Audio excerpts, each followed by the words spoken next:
Welcome to Not Milk Never Milk. Subscribe if you're lactose intolerant. In this video, I will explain how to get ghost mods in Gorilla Tag. We'll explore the general methods players use to introduce unofficial content into their game experience. It's important to understand that these modifications are not part of the official game and come with specific considerations. We will discuss what these mods are, common ways they are acquired, and the potential risks involved. Our goal is to provide a clear overview of this topic. Ghost mods in Gorilla Tag are essentially unofficial software additions that change how the game behaves.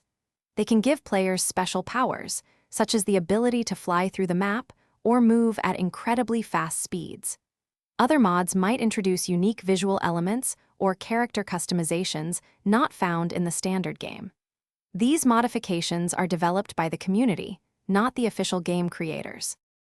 Obtaining ghost mods typically involves connecting your VR headset to a personal computer. Players often utilize specialized third-party mod managers or loaders designed for Gorilla Tag.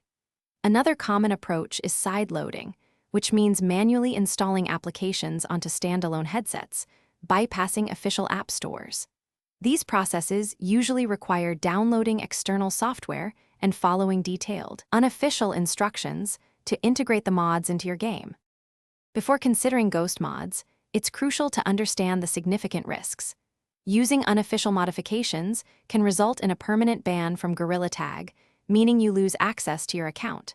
Furthermore, downloading third-party software always carries potential security risks, including malware.